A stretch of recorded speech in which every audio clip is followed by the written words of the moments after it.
दोस्तों नमस्कार, मैं से चौहान इंग्लिश ऑथर आपके लिए लेकर आया हूँ English classes channel.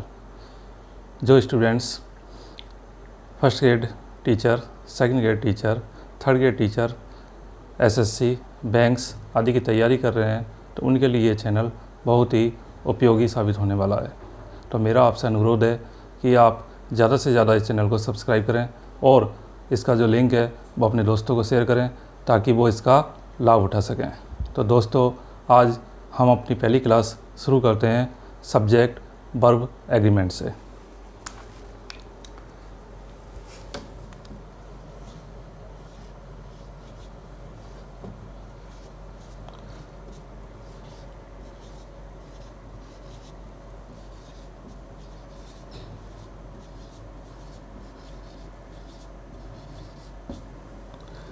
Subject verb agreement, जैसा कि नाम से इसे दोहरा है कि सब्जेक्ट और वर्ब का आपस में एग्रीमेंट, सब्जेक्ट वर्ब एग्रीमेंट। तो कहने का मतलब है कि एक सेंटेंस में जो क्रिया होती है, जो वर्ब होती है, वो उसके सब्जेक्ट के अनुसार निर्धारित होती है। सब्जेक्ट के नंबर और पर्सन के अनुसार जो वर्ब है जब निर्धारित होती है तो वो सब्जेक्ट वर्ब एग्रीमेंट कहलाता है। For example, Mohan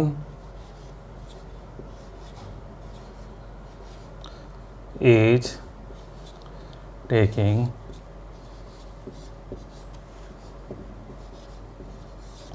food. तो इस सेंटेंस में आप देख रहे हो कि जो हमारा जो सब्जेक्ट है मोहन, वो सिंगुलर है। मोहन जो हमारा सब्जेक्ट है वो सिंगुलर है और जो वर्ब यूज हुई है वो भी सिंगुलर फॉर्म में यूज हुई है। इसी प्रकार से दूसरा सेंटेंस हम देखते हैं, दे आर टेकिंग फूड। तो दूसरे सेंटेंस में आप देख रहे हो कि जो हमारा सब्जेक्ट दे है वो प्लूरल है, यानी कि बहुवचन में है। तो इस सब्जेक्ट के प्लूरल में होने की वजह से जो वर्ब यूज हुई है वो प्लूरल फॉर्म में यूज हुई है। पहले सेंटेंस में हमारा सब्जेक्ट सिंगुलर था तो वर्ब भी सिंगुलर यूज हुई, और दूसरे सेंटेंस में हमारा सब्जेक्ट प्लूरल था तो वर्ब भी उसके लिए प्लूरल फॉर्म में यूज हुई। तो कहने का मतलब है कि जो हमारी जो वर्ब है वो सब्जेक्ट के नंबर और पर्सन के अनुसार निर्धारित होती है। यदि सब्जेक्ट सिंगुलर है तो वर्ब भी सिंगुलर फॉर्म में होगी, यदि हमारा सब्जेक्ट प्लूरल यानी कि बहुवचन है तो वर्ब भी प्लूरल फॉर्म में यूज होगी। तो सब्जेक्ट वर्ब एग्रीमेंट को हम के जितने भी नियम हैं उनको हम एक एक करके समझने का प्रयास करेंगे।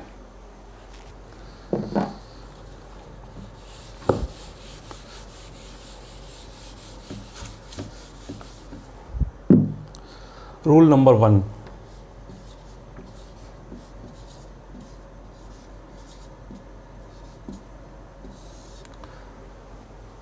रूल नंबर 1 हम पढ़ने जा रहे हैं। तो सबसे पहले हम इसका नियम 1 देखते हैं कि वन ऑफ। एग्ज़ाम में बहुत सारे क्वेश्चन वन ऑफ से रिगार्डिंग आते हैं। वन ऑफ, इससे संबंधित क्वेश्चन अक्सर पूछा जाता है वन ऑफ। तो आपको ये ध्यान रखना है कि वन ऑफ के बाद में जो नाउन यूज होगा या प्रोनाउन यूज होगा वो हमेशा बहुवचन या प्लूरल यूज होगा।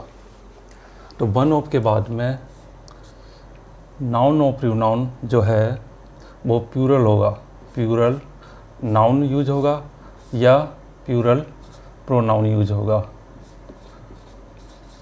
प्रोनाउन। लेकिन इनके बाद में जो वर्ब होगी वो हमेशा सिंगुलर फॉर्म में यूज होगी। वर्ब हमेशा सिंगुलर होगी, वर्ब होगी हमेशा सिंगुलर।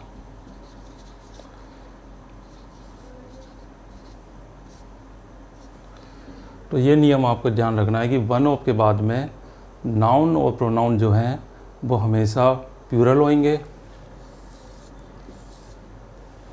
और वर्ब हमेशा सिंगुलर यूज होगी। For example, one of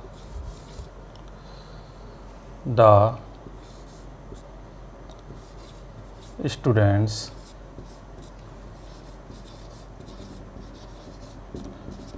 dot absent.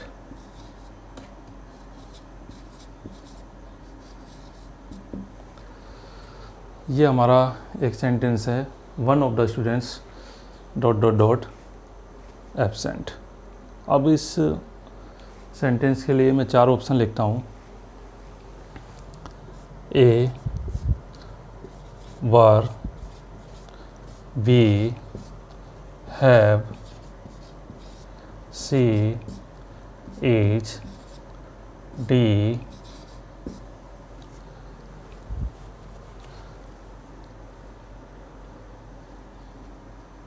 M. तो यहाँ देखिए, इस सेंटेंस में मैंने आपको 4 ऑप्शन लिख दिए, वर, हैव, एज और एम। तो यहाँ हम देख रहे हैं कि वन ऑफ, जैसा कि मैंने ऊपर बताया कि वन ऑफ के बाद में जो हमारा जो नाउन है ये प्लूरल है, और जो वर्ब यहाँ यूज होगी वो हमेशा सिंगुलर यूज होगी। तो इन चारों ऑप्शन में से हमको चुनना है। तो हम देख रहे हैं ए ऑप्शन में बर इस सेंटेंस में यूज़ नहीं हो सकता क्योंकि ये प्लूरल वर्ब है, ये यूज़ नहीं होगा, इसको हमने क्रॉस कर दिया। हैव, ये भी प्लूरल वर्ब है, इसको हम नहीं लगा सकते। इज, ये सिंगुलर वर्ब है, इसको हम यहाँ पर यूज करेंगे क्योंकि ये हमारा उत्तर होगा, क्योंकि ये सिंगुलर वर्ब है।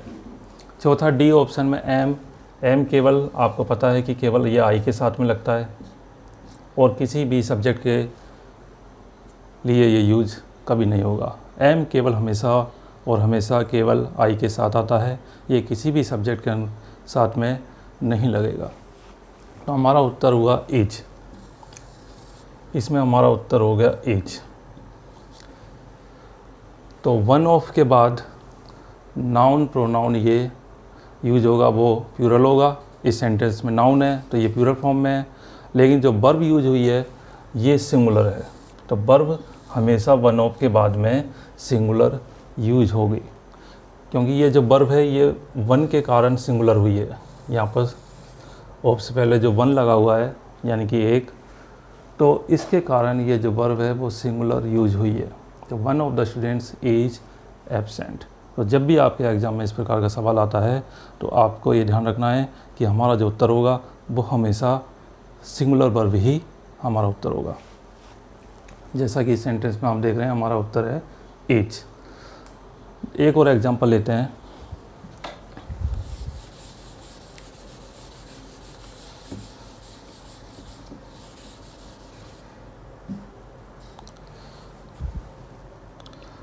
One of the boys dot quick.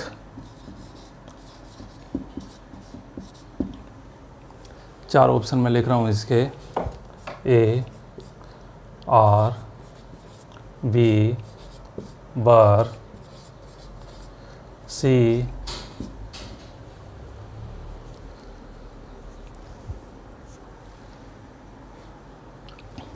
Was D have.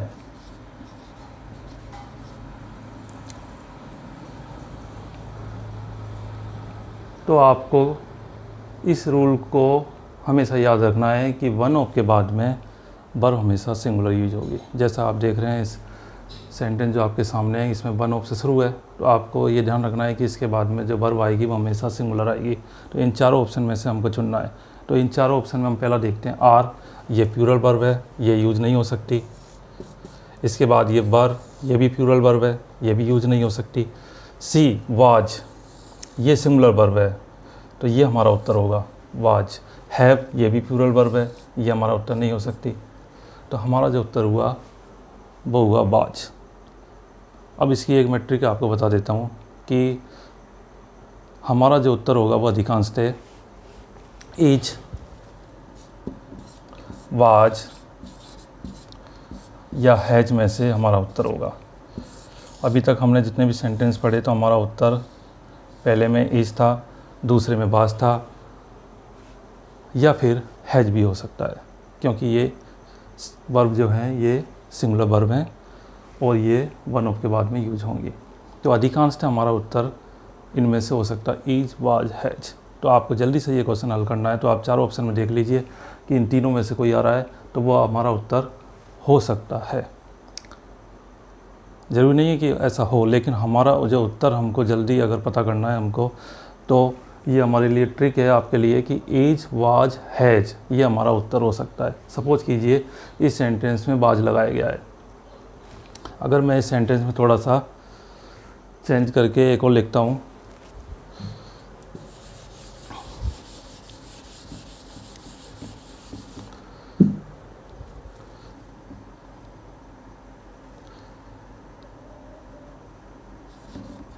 Absent yesterday,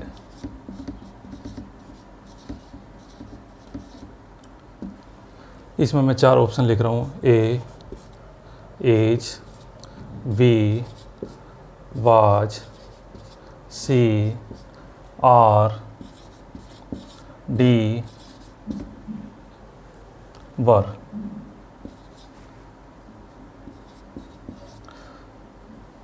तो अभी मैंने आपको बताया कि हमारा जो उत्तर है जो एज, वाज या हैज में से हो सकता है। तो अब इसमें देख रहे हो आप, पहला एज और वाज दोनों एक साथ आ गए। अब हम कैसे पता करें कि सेंटेंस में ईज आएगा कि वाज आएगा, क्योंकि ये दोनों ही सिंगुलर वर्ब हैं। तो ये देखिए सेंटेंस को ध्यान से देखिए, one of the boys absent yesterday, यहाँ पर ऐसी यस्टरडे लिखा है। तो कई बार एग्जाम में घुमा फिरा के क्वेश्चन आ जाता है और आप जल्दबाजी में आपने देखा कि इज लिखा हुआ है और आपने उत्तर हम इज मान के उसको सही मान के लिख दिया, तो वो आपका गलत हो जाएगा। अब देखिए सेंटेंस में यस्टरडे लिखा हुआ है, तो इस यस्टरडे होने की वजह से इज नहीं आएगा, क्योंकि इज जो है ये प्रेजेंट टेंस को डिनोट करता है। वाज पास्ट टेंस के लिए यूज़ होता है। वाज जो वर्ब है, जो हेल्पिंग वर्ब है, ये हमेशा पास्ट टेंस के लिए यूज होती है।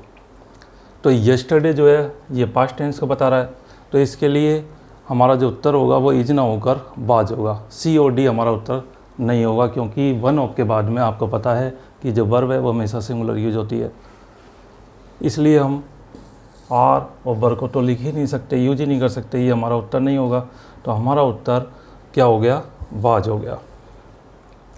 यदि मान लीजिए यहाँ इज नहीं आता, या इज की जगह या हैव लिखा होता, तो हमारा उत्तर सीधा को सीधा वाज, हमको पता चल जाता कि हाँ इसमें वाज आया है, तो हमारा उत्तर वाज हो गया। तो पहला रूल हमारा ये है कि वन ऑफ के बाद में नाउन प्रोनाउन हमेशा प्लूरल फॉर्म में होगा, बहुवचन होगा, लेकिन जो वर्ब है वो हमेशा सिंगुलर यूज होगी। रूल नंबर 2,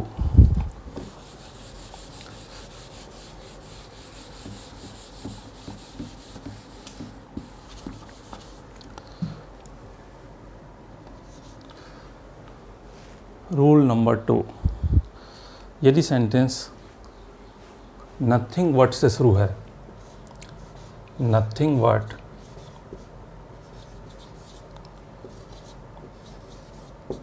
से शुरू है, तो उसके बाद जो नाउन होगा वो सिंगुलर भी हो सकता है और प्लूरल भी हो सकता है।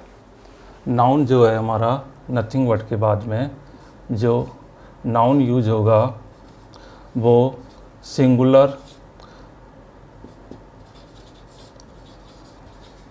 Plus plural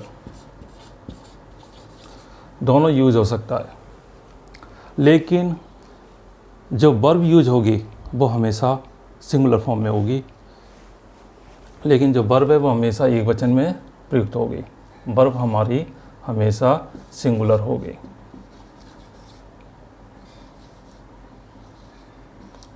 singular, nothing but के बाद चाहे कोई भी नाउन हो, लेकिन वर्ब हमारी हमेशा सिंगुलर होगी। इसको एक उदाहरण से समझते हैं, जैसे for example nothing but trees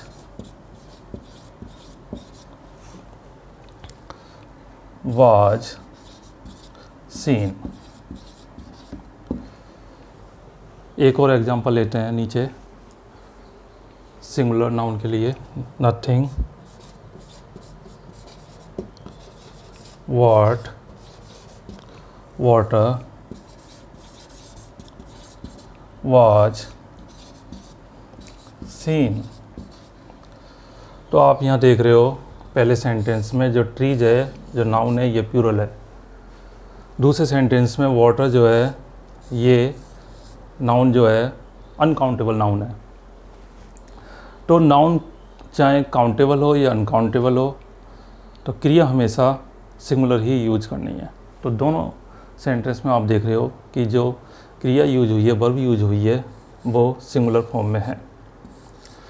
तो आपको ये याद रखना है कि नथिंग बट के बाद भी वर्ब हमारी सिंगुलर यूज होगी, जैसा कि हमने अभी रूल नंबर 1 में पढ़ा था कि वन ऑफ के बाद में वर्ब जो है हमेशा सिंगुलर फॉर्म में यूज होगी।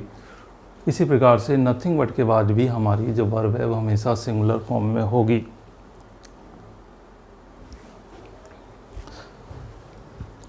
रूल नंबर 3,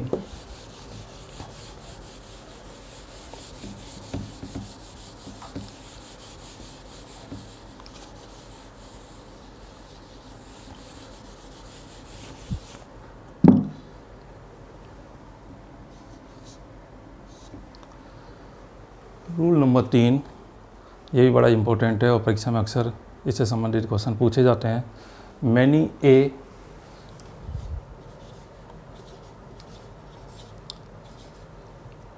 या many an. Many a many an यदि सेंटेंस में आते हैं, मैनी ए मैनी एन से सेंटेंस शुरू हुआ है हमारा, तो उसके बाद जो नाउन यूज होगा वो सिंगुलर यूज होगा। नाउन जो होगा हमारा वो सिंगुलर होगा, सिंगुलर नाउन।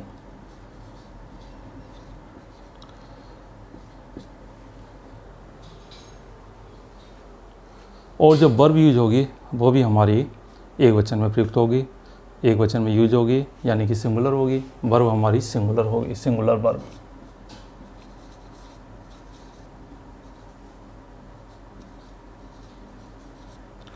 वर्ब हमारी सिंगुलर यूज होगी।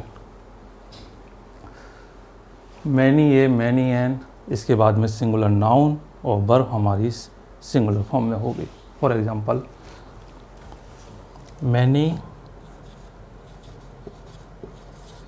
A person was killed, KILLED, killed। तो आप देख रहे हैं कि मैनी ए के बाद में ये पर्सन है, ये एक वचन में है, और वाज इसके लिए यूज हुआ है। Many a person was killed. Many a के बाद में नाउन जो है सिंगुलर फॉर्म में है, और जो वर्ब है वो भी सिंगुलर है, हमारी वाज है। यहाँ पर हम वर्ड नहीं कर सकते, न आर कर सकते हैं। इसके बाद में ईज, वाज या हैज का यूज हो सकता है। तो हमारा उत्तर यहाँ पर ये वाज दिया हुआ है, हमको वाज भरना है इसमें। इसी प्रकार से मान लो मैनी एन आता है, मैनी एन एप्पल। एप्पल जो है ए से शुरू है, वोवेल साउंड, वोवेल है हमारा एप्पल, इसलिए एन आया। इसलिए मैनी ए यहाँ पर आया था पी के कारण ए, लेकिन यहाँ ए के कारण यहाँ एन आया है, तो एक ही मैनी ए मैनी एन, इसलिए मैंने अलग अलग लिखा है ताकि आपको कन्फ्यूजन ना रहे और आपसे परीक्षा में गलती ना हो कि मैनी एन आ गया कि कहीं इसमें वर्ब जो है कहीं प्लूरल वर्ब यूज हो जाए। नहीं, मैनी ए आए चाहे मैनी एन आए, आपको वर्ब हमेशा सिंगुलर लगानी है। तो many an apple was rotten. तो यहाँ देखिए आप, इसके साथ में भी जो वर्ब है वो सिंगुलर फॉर्म में यूज की गई है, वाज। यहाँ पर वर्ड नहीं हो सकती, यहाँ आर नहीं हो सकती, या हमारी वर्ब है जो ईज, वाज, इनमें से यूज होगी। Many an apple was rotten. ये हो गया रूल नंबर 3। तो अभी तक हमने जो 3 नियम पढ़े तो उसमें हमने ये ध्यान देने योग्य बात यह है कि जो वर्ब है हमारी वो सिंगुलर फॉर्म वाली यूज हो रही है। रूल नंबर 4,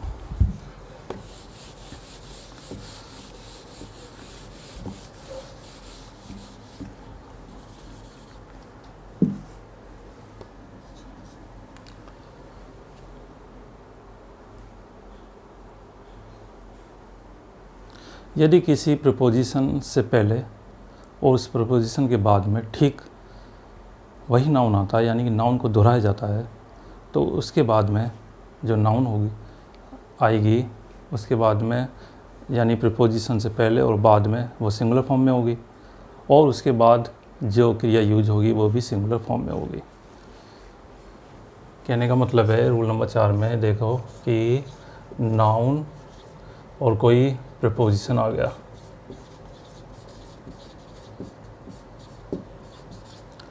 फिर उसके बाद में वही नाउन को दोहराया जाता है, नाउन इसको रिवाइज किया जाता है, यानी बीच में प्रीपोजिशन है, इससे पहले एक नाउन है, फिर उसके बाद में एक नाउन है, और वो दोनों नाउन सेम होंगे। तो दोनों नाउन जो हैं वो सिंगुलर होंगे।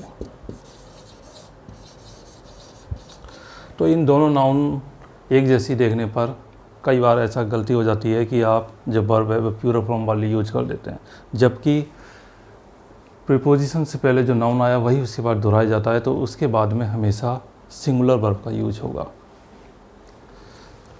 वर्ब हमेशा सिंगुलर यूज होगी, सिंगुलर वर्ब। प्रीपोजिशन से पहले नाउन, फिर वही नाउन दोबारा दोहराया जाता है, फिर उसके बाद में सिंगुलर वर्ब हमें यूज करनी है। For example city after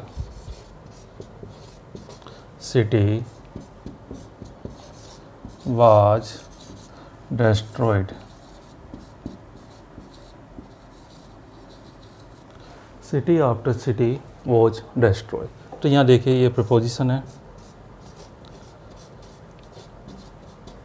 after जो है ये प्रपोजिशन है,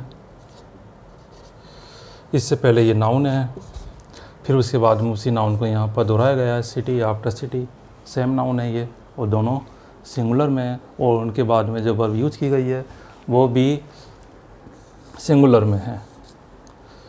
तो इस नियम को आपको ध्यान में रखना है कि कोई भी नाउन जो प्रीपोजिशन से ठीक पहले और बाद में सेम होते हैं तो उनके बाद में जो वर्ब होगी वो हमेशा सिंगुलर फॉर्म में होगी। तो आपको ऐसे सेंटेंस के लिए सिंगुलर वर्ब यूज करनी है। तो आज की क्लास में हमने 4 नियमों का अध्ययन किया। इससे आगे नियमों का हम अपने नेक्स्ट आने वाले वीडियो में करेंगे। तब तक के लिए धन्यवाद। और आपसे अंत में एक बार फिर से निवेदन है कि आप ज़्यादा से ज़्यादा इस चैनल को सब्सक्राइब करें और इसका जो लिंक है अपने दोस्तों को शेयर करें ताकि उनको भी इस क्लास का लाभ मिल सके। धन्यवाद।